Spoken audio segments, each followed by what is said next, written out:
58 वर्ष पूर्ण झाली। या सेवा निवृत्तीच्या सोहळ्याच्या निमित्ताने त्यांच्या गतस्मृतींना आज आपण पुन्हा एकदा नव्याने उजाळा देत आहोत। तीर्थक्षेत्र म्हणून पुराणात नोंद असलेले वसई तालुक्यातील निर्मळ या छोट्या खेडेगावात 7 नोव्हेंबर 1965 रोजी श्री राजेंद्र प्रभाकर लाड म्हणजेच आपले कार्यकारी तथा प्रभारी शहर अभियंता लाड साहेब यांचा जन्म झाला। कोकणातील प्रसिद्ध देवस्थान गणपतीपुळ्याजवळ असलेले भगवती नगर निवेंडी या मूळ गावाहून आजोबा आपला कुटुंब कबिला घेऊन नोकरी धंद्यासाठी मुंबईत आले। दादरला एका दुमजली चाळीत एका छोट्या खोलीत ते वास्तव्यास होते। सन 1955 साली लाड साहेबांचे वडील स्वर्गवासी प्रभाकर लाड यांनी वसईतील निर्मळ येथे फडके बंगला नामक वास्तूमध्ये 20 रुपये मासिक भाड्याच्या खोलीत आपला संसार थाटला। 2 भाऊ, 2 बहिणी आणि आई बाबा असं लाड कुटुंब। राजेंद्र यांचे प्राथमिक शिक्षण निर्मळच्या जिल्हा परिषद शाळेत तर माध्यमिक शिक्षण निर्मळ विद्यालयात झाले। अभ्यासात हुशार असलेल्या या आदर्श विद्यार्थ्याने शाळेतील परीक्षेत नेहमीच पहिला किंवा दुसरा नंबर पटकावला। 1981 मध्ये SSC ला 79% गुण मिळवून उत्तीर्ण झाल्यावर वडिलांच्या आग्रहानुसार त्यांनी तंत्र शिक्षणासाठी प्रवेश अर्ज दाखल केला। या दरम्यान त्यांनी शेजारील कुटुंब साईबाबांच्या अंगठ्या बनवण्याचं काम करायचे त्यांच्याकडे 3 रुपये रोजंदारीवर 1 महिना काम केले। त्यावेळेस त्यांना मिळालेल्या 90 रुपयांच्या पहिल्या स्वकमाईचा त्यांना खूप आनंद झाला होता। 2.5 महिन्यांनंतर गव्हर्नमेंट पॉलिटेक्निकच्या वेटिंग लिस्ट मध्ये त्यांचं नाव आलं आणि त्यांना 200 रुपये भरून प्रवेश घेण्यास सांगण्यात आलं। घरच्या हलाखीच्या परिस्थितीमुळे ते भरण्याचीही त्यांची ऐपत नव्हती। त्यावेळी वडिलांनी भुईगाव येथील त्यांच्या मित्राकडे मदत मागितली आणि त्यांनी केलेल्या मदतीमुळे त्यांना प्रवेश मिळाला।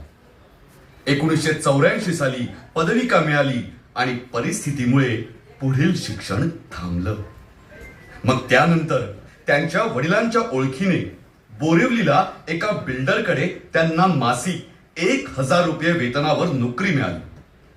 6 महिन्यातच एम्प्लॉयमेंट एक्सचेंज मधून वसई नगर परिषदेमध्ये कनिष्ठ अभियंता या पदासाठी कॉल आला। त्यावेळी न्यू इंग्लिश स्कूलचे वांगणकर सर आणि ऍडव्होकेट राजाणी सर यांनी तत्कालीन वसई नगर परिषदेचे प्रशासक देशमुख यांच्याकडे नोकरीसाठी शब्द टाकला आणि लाड सर 1985 साली वसई नगर परिषदेत रुपये 950 मासिक वेतनावर कनिष्ठ अभियंता म्हणून रुजू झाले।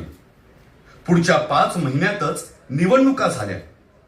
शहर सुधारणा मंडळाचे भाऊसाहेब मोहोळ नगराध्यक्ष आणि JC राजाणी उपनगराध्यक्ष यांसह एकूण 16 नगरसेवक तर विरोधी जनता पक्षातून सर्वश्री मार्कुस दादा डाबरे, फिलिप मस्तान, फिलिप सजन यांसह 15 नगरसेवक निवडून आले।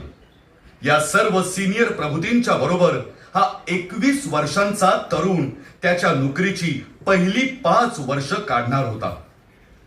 अनेकदा अपमान गिळावे लागले, डोकं शांत व संयम ठेवावा लागे, बऱ्याचदा नोकरी सोडून द्यावी असंही मनात येई, परंतु लढाऊ वृत्ती तसं होऊ देत नव्हती।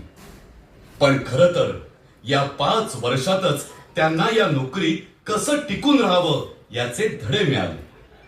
काटेकोरपणा, अपार मेहनत आणि सकारात्मक दृष्टिकोन यामुळे आपण समोरच्याला आपलंसं करू शकतो हा आत्मविश्वास त्यांच्या अंगी आला आणि हा अनुभव शेवटपर्यंत कामी आला।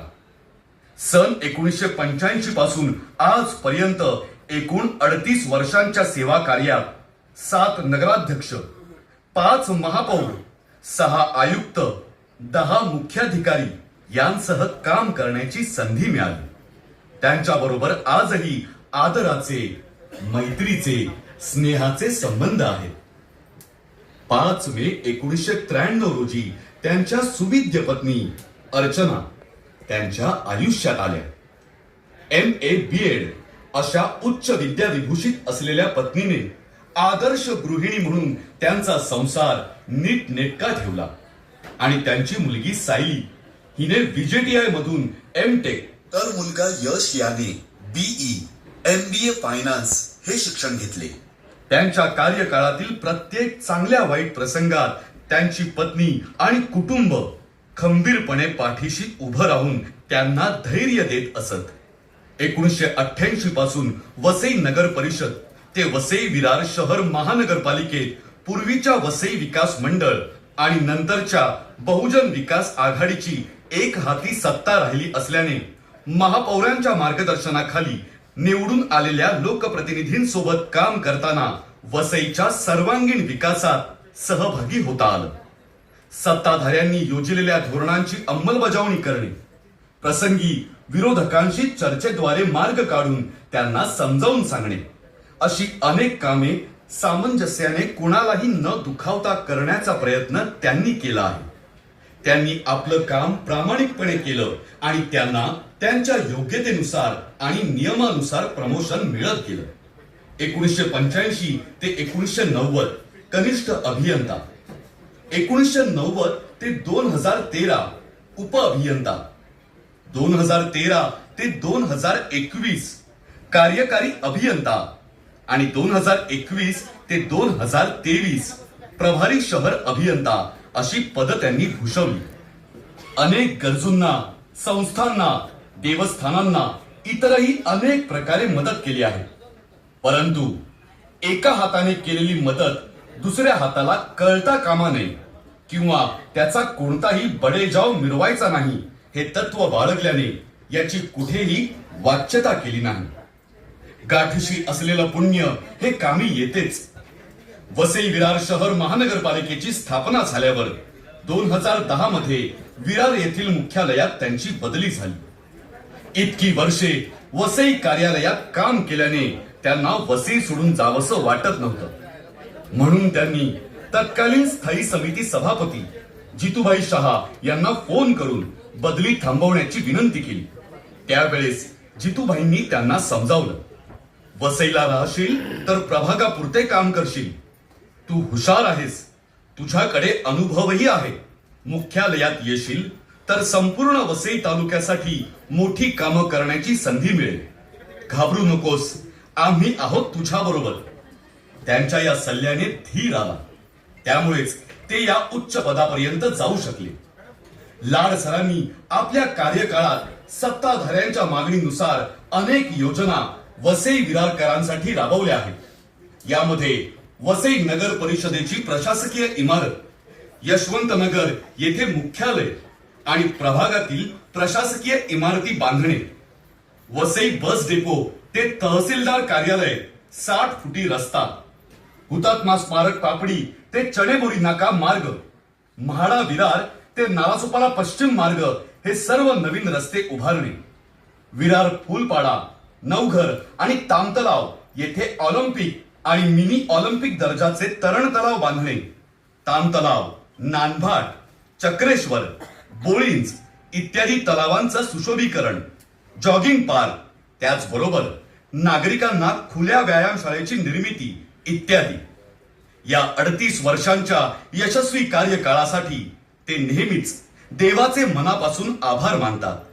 तसेच या काळात त्यांना सहकार्य करणारे, त्यांना आपलं मानून सांभाळून घेणारे आमदार श्री हितेंद्र ठाकूर आणि त्यांच्या नेतृत्वाखालील 2 युवा आमदार, खासदार, सर्व महापौर, नगराध्यक्ष, लोकप्रतिनिधी, सर्व पक्षीय पदाधिकारी, कार्यकर्ते, सर्व वसईकर नागरिक या सर्वांचे ते सदैव ऋणी असल्याचे मानतात.